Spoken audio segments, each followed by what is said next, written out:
자, 이번에는 요 문자에다가 그 스타일 효과에서 그레디언트 오버레이를 주고 그림자 효과를 준 상태예요.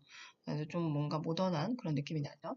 요거를 이 효과가 그런데 이제 마음에 안 든다던가 아니면 다르게 활용을 해야 될 때 이 효과를 클릭을 하셔서 이렇게 드래그를 하시면 가장 기본 형태의 문자 형태로 돌아오고요.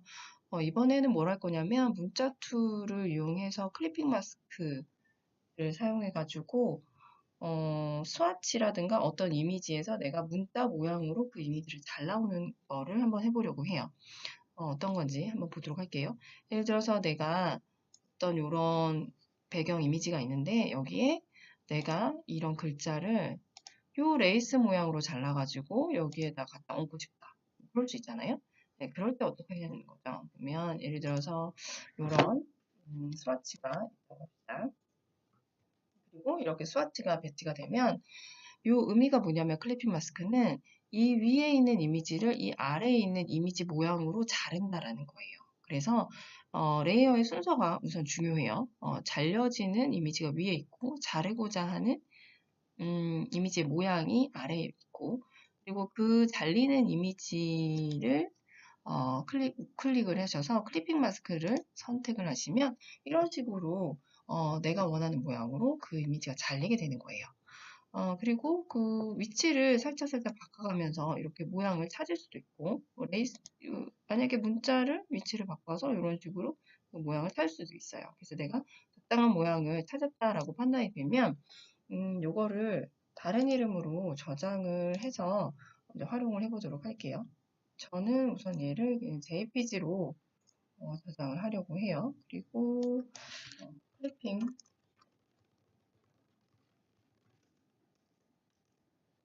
레이스라고 저장을 하도록 할게요. 음, 자, 그렇게 됐으면 얘를 한번 오픈을 다시 해볼까요?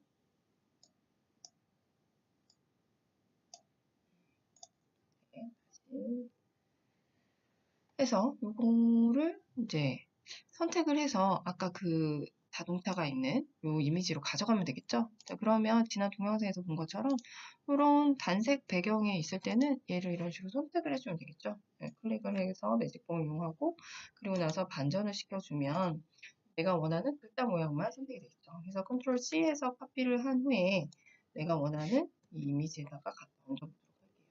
그래서 이동 툴로 위치를 지정을 하고요. 근데 갖다 놓고 보니까 뭔가 이게 너무 선명한 것 같기도 하고 약간 이질적인 느낌이 든단 말이죠. 그래서 레이어에서 투명도도 한번 조정을 해보는데 이 느낌도 나쁘지 않지만 전체적으로 흐릿해지는 이 느낌이 뭔가 마음에 들지 않아요. 그럼 예를 들어서 뭐 효과를 한번 또 줘볼 수도 있겠죠. 그래서 예를 들면 그림자 효과 같은 거를 줘본다든가 아니면은 아까도 해봤는데 그라디언트 오버레이를 하지만 내가 사용했던 요게 사라져 버리죠. 요건 아닌 것 같고 그러면 경사와 엠보 같은 거를 또 한번 활용을 해볼게요. 그때 뭔가 윤곽선이 생겨서 조금 더 분명한 느낌이 있는 거는 좋은 것 같아요. 그런데 너무 선명한 거죠. 그럴 때 이 레이어에서 제가 말씀드렸던 것처럼 레이어 합성을 또 한번 해보도록 할게요. 그래서 표준 상태가 아니라 뭐 예를 들어 곱하기 혹은 뭐 밝게 하기라든가. 자, 여기서 밝게 하기를 해봤더니 밑에 그림자 효과가 있으면서 뭔가 밑에 이미지하고 합성이 되면서 뭔가 조금 이렇게 도드라지는 데도 있고 사라지는 데도 있고 저는 이 느낌이 지금 나쁘지 않은 것 같아요. 그래서 이렇게 확정을 해야겠다라고 하면서 이거를 사용을 하는 거죠. 그럼 뭔가 지금 이 효과가 없을 때보다 그죠? 아까 뭔가 효과 없이 그냥 글씨만 가져왔을 때보다 뭔가 조금 더 빈티지한 느낌이 강조가 돼서 저는 더 좋은 것 같아요.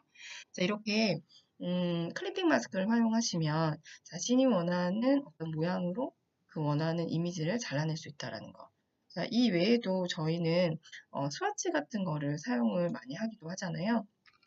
그러면 예를 들어서 이런 스와치가 있는데 내가 이 스와치를 네모 모양으로 이렇게 자르고 싶을 때도 있겠죠. 그리고 이 부분만 특정 부분을 자르고 싶을 때도 있을 거예요. 자, 그럴 때는 또 어떻게 하냐면 지난 동영상에서 배웠던 것처럼 레이어 마스크를 이렇게 추가하시면 돼요. 그런데 교수님, 선생님 이거 말고 동그랗게 하고 싶은데요. 물론 그렇게 할 수도 있겠죠.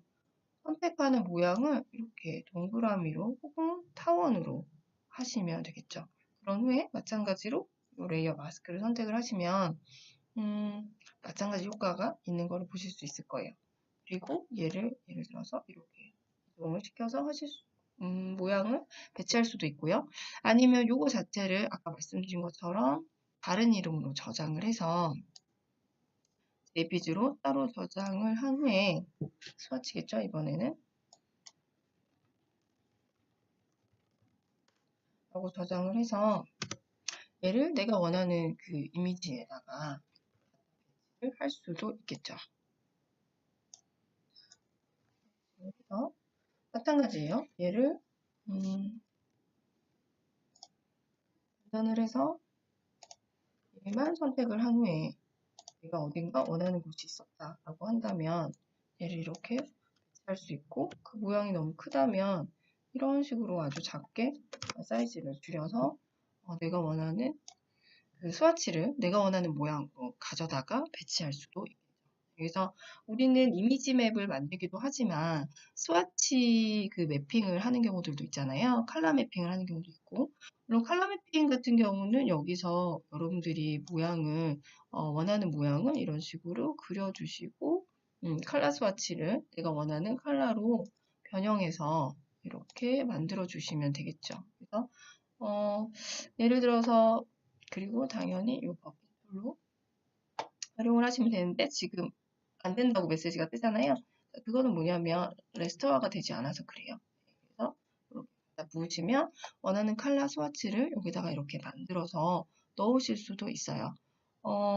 아니면 내가 만약에 예를 들어서 이 컬러를 내가 쓰고 싶다라고 한다면 스포이드 툴로 이 컬러를 선택을 해서 지정을 하시고 모양 툴에서 내가 원하는 어떤 모양을 만든 후에 이렇게 집어넣을 수도 있는 거겠죠. 그래서 이미지맵을 만들고 거기에 글씨를 집어넣고 스와치를 넣고 컬러 스와치를 넣고 하는 것들이 모두 우리가 패션에서 하는 작업들이잖아요. 그래서 이런 포토샵을 활용하신다면 이렇게 다양한 효과도 줄 수 있고 내가 원하는 모양을 만들어서 이렇게 맵을 완성할 수도 있어요.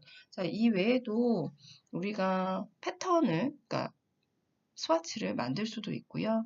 그러니까 텍스타일을 만들 수도 있고요. 그다음에 필터 효과에서 조금 더 다양한 효과를 줄 수도 있는데 그런 것들은 다른 동영상에서 조금 더 다뤄보도록 할게요.